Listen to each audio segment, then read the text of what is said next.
and rags and all that in there.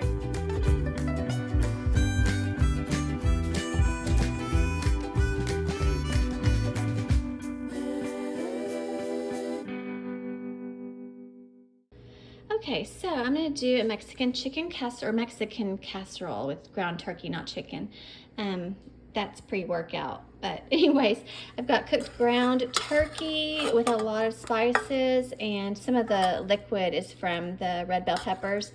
But I just did my usual spices. I do like cayenne, cumin, cilantro, salt, pepper, let's see, smoked paprika, chili powder. And at the very end, when I turn off the heat, I do a little garlic powder.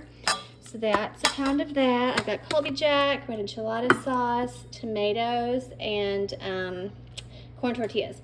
So I've already sprayed this, and I'm just gonna do tortillas, meat, meat, sauce, cheese, and repeat. So you could do it really however you want to, but I wanted to do a big one because we really like this meal. So I will show you what the first layer looks like.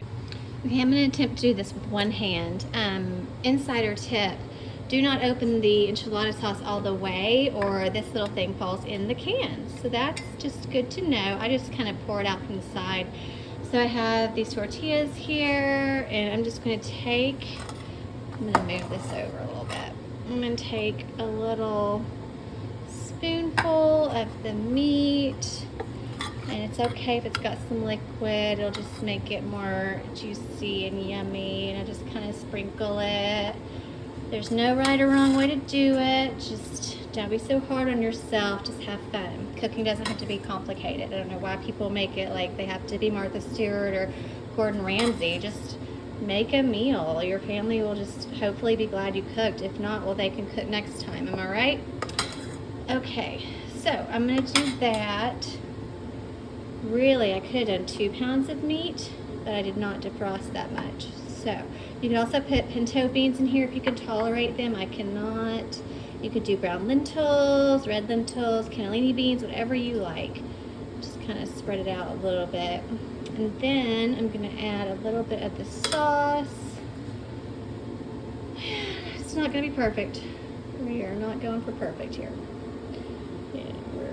This is a lot of flavor though. I love this stuff. I have not tried the green one yet, but I bet it's amazing.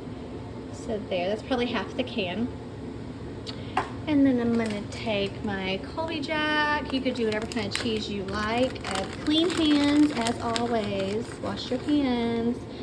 And I wear gloves to do the meat part, to like open the package and stuff, because I don't want to get like blood all over me. I think that's so gross.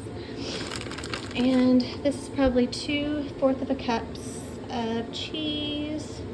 I'm literally looking in this while I do this with my other hand. This is so weird. I should have used my tripod, but I did not think of that, and I also don't know where it is.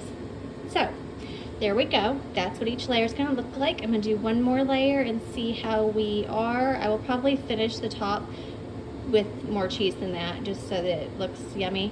And then I'll show you what it looks like before I put it in the oven. And I have the oven set to convect 400 degrees Fahrenheit, and I will just do it for probably 10 minutes. So I'll show you what it looks like before it goes in the oven. There we go. So I added the tomatoes on top and a little bit of crushed black pepper, or is it crushed? Ground black pepper. And then I did a lot of cheese, and so that's the final layer, and you can see it there.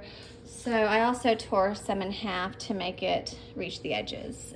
But anyways, I did 3 and 2, then 3 and 2.5. Anyways, I have a couple of tortillas left. So that is it, and I will put it in the oven for 10 minutes. Okay, there we go.